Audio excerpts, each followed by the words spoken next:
see some very cool cloud formations now. I'm coming into Ballachulish,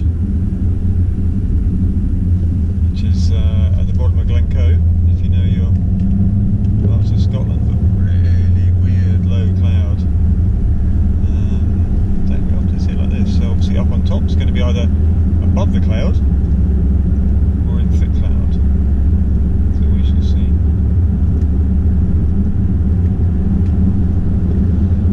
Over the bridge to Glencoe!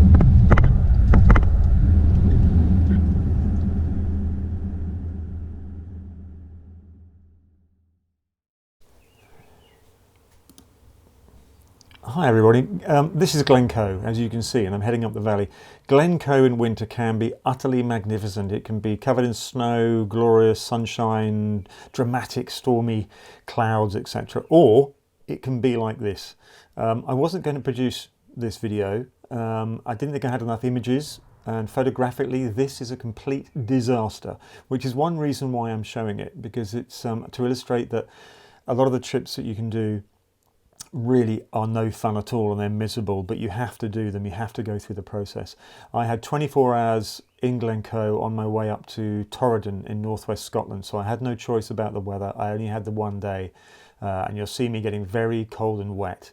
But also I'm producing this to show that you need to have the right gear, and having the right clothing, the right equipment, and being prepared correctly can actually make a real difference when you're up in the mountains.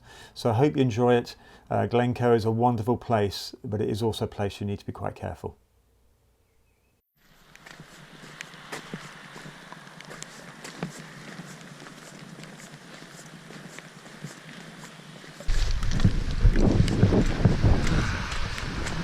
Morning everyone. I don't think the audio is going to be great on this, but the weather is so bad I can't get my audio out, and this is on the GoPro,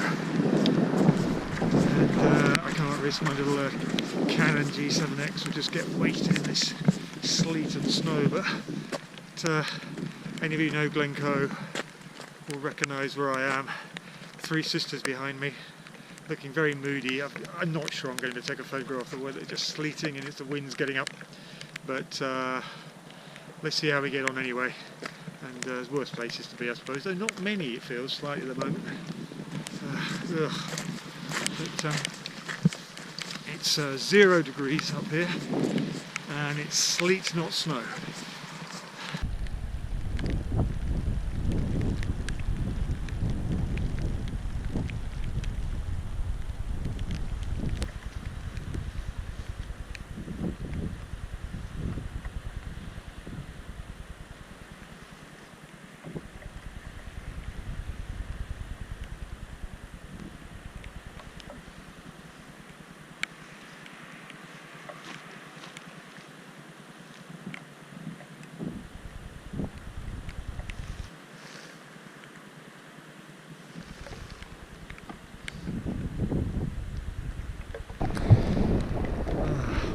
Everyone, I'm trying to make the most of a very bad day. I'm up here in Scotland.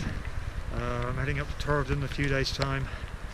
Tomorrow, actually. I'm only in Glencoe. I arrived yesterday late afternoon, and the forecast was awful. It is, in fact, the next couple of days. It's this rain, claggy weather. But you've got to try and do something. So what I've actually come up to try and do is, it's a well-known spot. It's by the old military walkway, which you can see down here. Incredible road made by the British Army.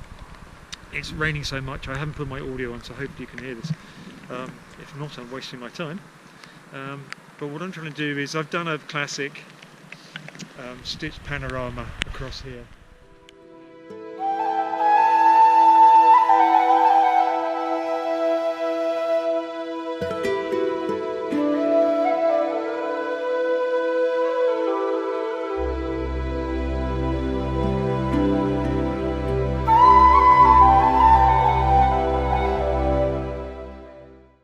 But it is quite moody. But what I'm trying to do here is I'm trying to do like some multiple exposures. It's something I've been thinking about doing a bit more of. It's just trying to get something on a really bad day. I was down by Loch Leven earlier, and I'm going to try and do some monochrome stuff down there later when the tide comes back in. But I've just done trying something different, so I'm trying some multiple exposures, which you can do on here with some staggered effects to see if I can get some shapes and some lines and maybe give a bit of the mood of Glencoe. The settings on my D810 are really very simple. It's my 2470. I'm using manual exposure. It's a 20th of a second at f11. I've got the mirror up. I'm also using a self timer to stop any mirror slack, which you do get on this, and also because it's a little bit windy and the tripod shaking, etc. And I'm just closed in on that hill. I can never remember the name of it. Biach something. Biach Nabam, I think. And going across the hill over there, and I'll show you the result. It's sort of, I quite like it, but looks okay in the back of the camera, but who knows, there's something different anyway. Right, see if we can get dry.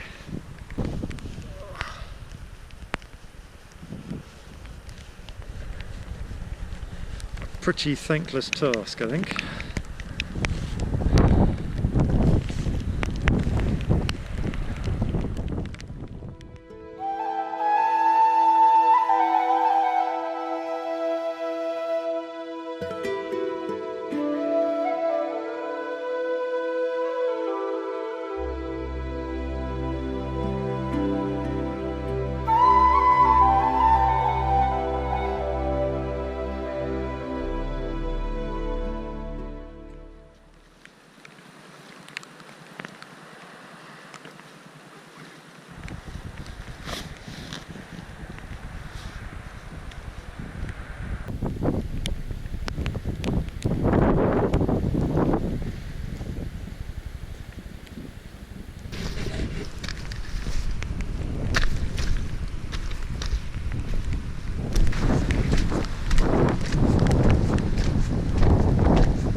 I feel I'm very lucky in that, having travelled to Scotland for so many years, I know the mountains reasonably well, and my most crucial advice to anyone is make sure you have the right gear.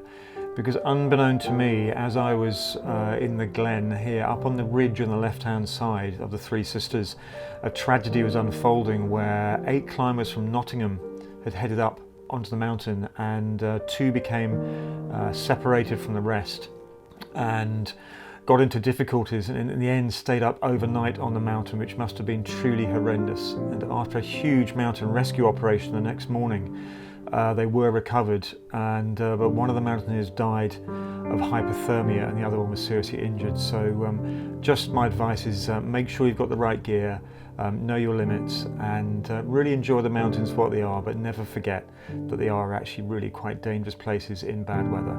And to this day was a really horrible day.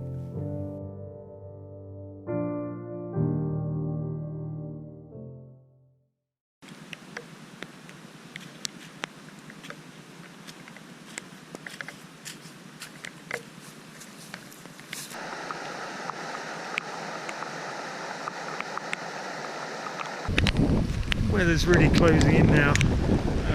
I'm trying to get down below the 2 of the Three Sisters here, which you can see, but sorry, they've got more water in the lanes. It's absolutely being down, and feet are wet. It's gone over my boots. It's pretty horrible. The weather was just now so bad, I was trying to get some images of things like trees and lichens and shapes just to get something in the bag. But I just love that the lichen on this tree and the mosses are absolutely stunning. And it's a very simple composition, no filters, it's all quite muted tones, it's lovely colours and shapes, and I'm just trying to find the right composition where the tree feeds through the frame and is a nice sort of abstract image.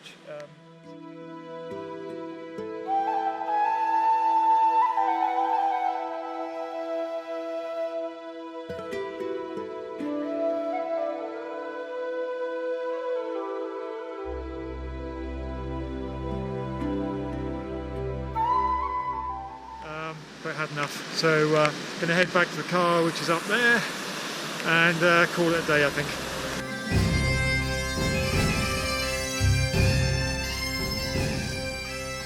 Nah, you know I wasn't going to call it the end of the day, so in these conditions black and white is obviously the way to go, and I decided there was a location at the bottom of the valley at Loch Leven which would be perfect. And you can see here Loch Leven is a beautiful place, especially for sunsets. but obviously the conditions today were appalling, and I had a certain black and white image with very sort of simple graphic design, with some pipes that feed into Loch Leven. And so I stopped, knowing I had to go back to the hotel first, but I stopped off and took a quick image with my iPhone, and this was it. And actually I was really pleased with it. This in fact is not black and white, this is the colour image that I took with my iPhone. Just shows actually how good an iPhone can be in the right conditions.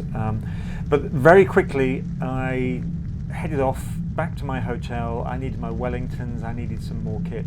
But very rapidly, when I got back to the location after about 10 or 15 minutes, as quick as I could be, it became a bit of a comedy of errors.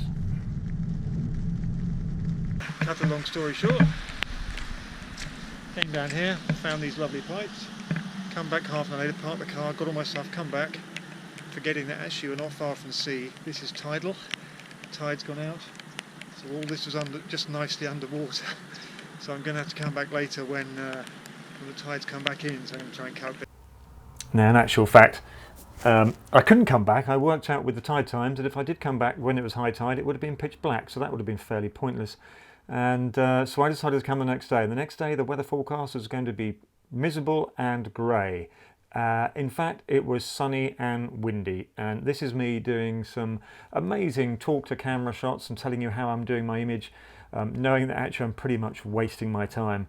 I did had all the audio working well. I did some nice juicy B-roll here of showing you about my ND filters and exactly why I'm doing it. And the sun got brighter and the wind got windier, and so there's ripple on the water. And even towards the end, I was explaining to you how I was walking backwards and fell in that hole, slipped over, nearly went in the stream, and just to cap it all, I also was leaning on my vlogging tripod and I bent the leg of that. So all in all, what a day. I did actually get an image here, but suffice to say, I actually prefer the iPhone image, but I'd be really keen to know which one you prefer.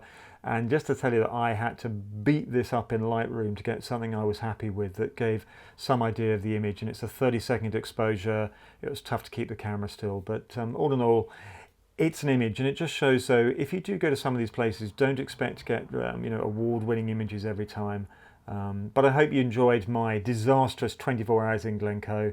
Thanks ever so much for watching, and I'd love you to subscribe, and I'd love to hear your comments about the photographs and everything else. So take care and see you soon.